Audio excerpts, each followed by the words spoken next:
சபை கொடி ஏற்றி வைக்கும் நிகழ்வு இடம்பெறும். இதில் கௌரவ சபையின் தவிசாளர்களை சபை கொடியை ஏற்றி வைக்குமாறு கேட்டு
இவ்வாண்டுக்கான கடமை முன்னெடுக்கும் நாங்கள் கடமை எவ்வாறு செய்ய வேண்டும் என்பது தொடர்பாக சத்திய பிரமாணத்தை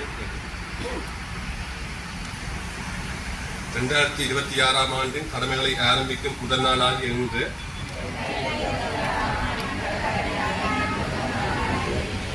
இலங்கை ஜனநாயக சோசலிச அரசு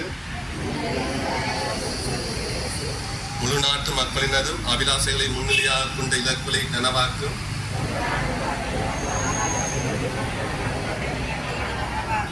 சுபிட்சமிகு புத்தாண்டின் தொடக்கத்தினை இவ்வாறு கடன் பதிக்கின்றது.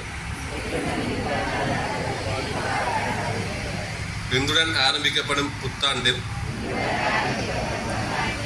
ஒரே கொடியின் கீழ் நுழல்வரும் ஒரே நாடாகவும் ஒரு தேசமாகவும் கம்பீரமாக எழுந்து நிற்பதற்கு குறிக்கோளினால் ஈர்க்கப்பட்ட மக்களின் அபிமானத்தை எடுத்துரைக்கவும் மற்றும் அவ்வாறே வளமான நாடு அழகான வாழ்க்கையூடாக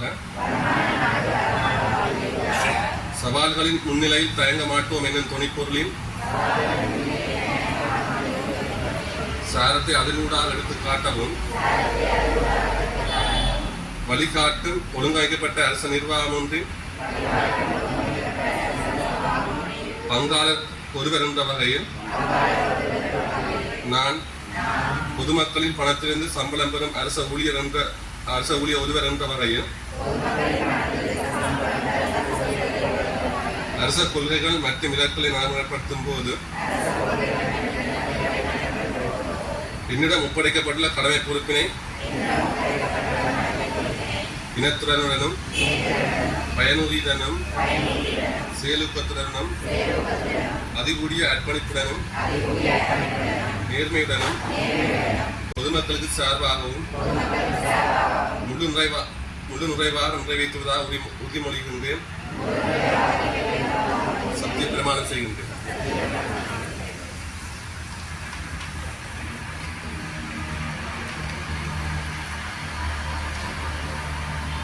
அதற்காக நடந்திருக்கும் புத்தாண்டினை முன்னிட்டு கௌரவ தவிசாளர்களை வாழ்த்து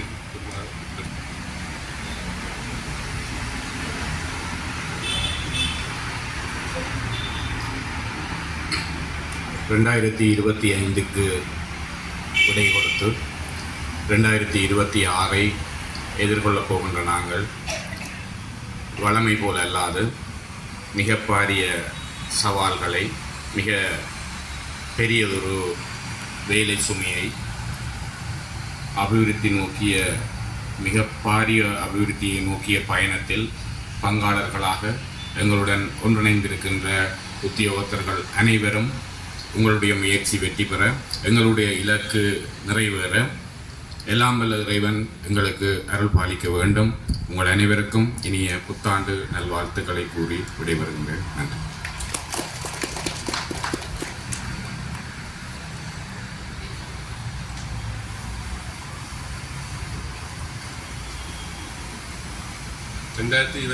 ஆண்டின் டிசம்பர் மாதத்தில் ஏற்பட்ட நிப்பா புயல் வந்து நமது நாட்டினுடைய பல்வேறுபட்ட வளங்களை சீரழித்துள்ளது. அந்த வகையில் ஒவ்வொரு அரச ஊழியர்களுக்கும் அந்த சொத்து இழப்புகளை ஈடு செய்து மக்களின் பின்தள்ளப்பட்ட மக்களின் வாழ்க்கை மற்றும் பௌதிக பலங்கள் என்பவற்றை சீரான நிலைக்கு கொண்டு வர வேண்டிய பொறுப்பு நம் உத்தியோகத்தர்களுக்கும் பொறுப்பாக இருக்கின்றது. அத்துடன் அந்த சீர் செய்கின்ற நடவடிக்கை மேற்கொள்ளும் மூலமாக ஒதுக்கீடு செய்யப்படுகின்ற நிதி ஒதுக்கீடுகள் மற்றும் மனிதவள ஒதுக்கீடுகளை சிறந்த வகையில் முழுமையாகவும் திறமையாகவும் பயன்படுத்த வேண்டிய தேவைப்பாடு நமக்கு இருக்கின்றது.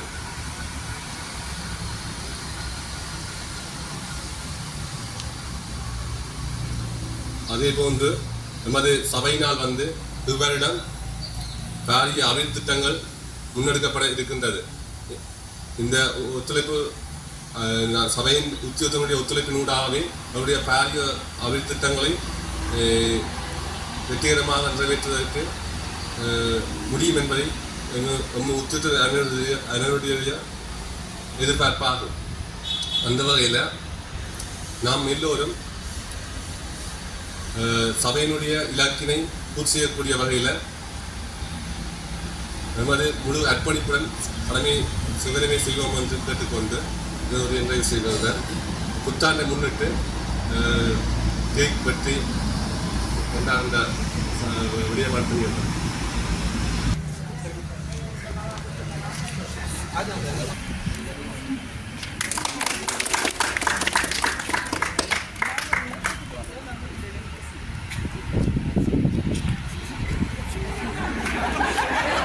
சார் அப்படி எங்கே வேறுங்க. Okay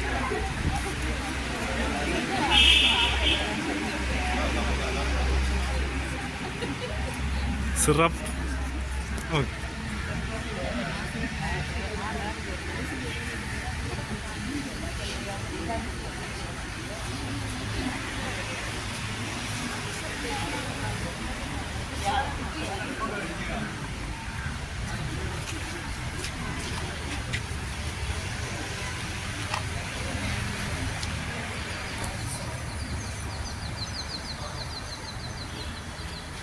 okay.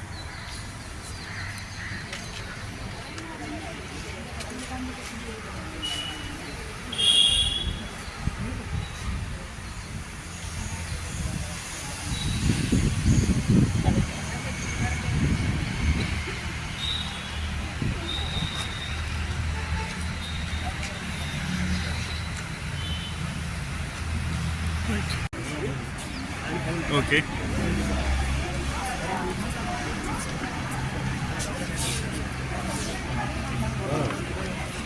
சார் இங்கே வேறுங்கோ.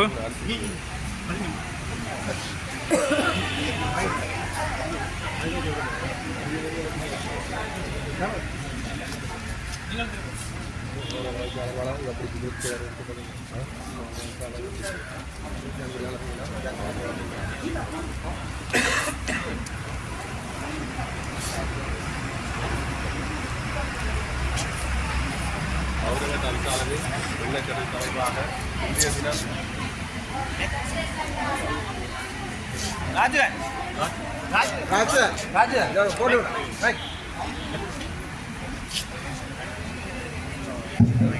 கௌரவ தவிசாளரின் வெள்ளக்கடல் தொடர்பாக இன்றைய தினத்தால் கலண்டர் தினத்தால் நேரடி வழங்கப்படுகின்றது.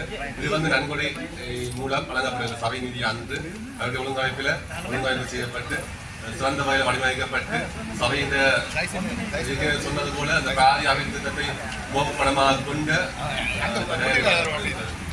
இந்த வகையில் கௌரவ தவிசாளருக்கும் நமக்கு ஸ்பான்சர் செய்த நிறுவனத்துக்கும் நமது நலமார்ந்த நன்றி வேண்டும்.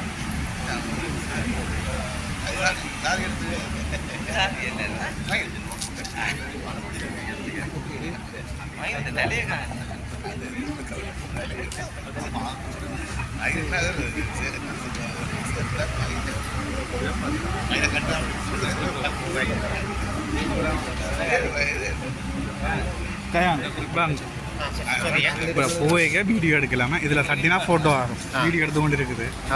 இந்த கீழே கமரா இந்த சிம்பிள் இருக்குது. இதில் சட்டினா ஃபோட்டோ எடுக்கும்.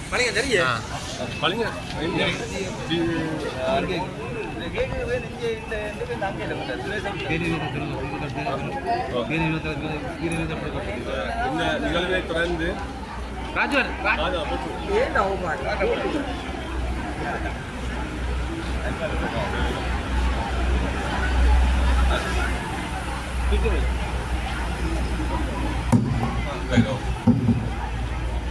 இன்றைய நிகழ்வை முடிவெடுத்திக் கொண்டு அனைத்து தூதர்களுக்கு தேநீர் விருந்துவசாரம் இடம்பெற இருக்கிறதால அதில் கலந்து கொள்ளுமாறு கேட்டுக்கொள்கிறேன்.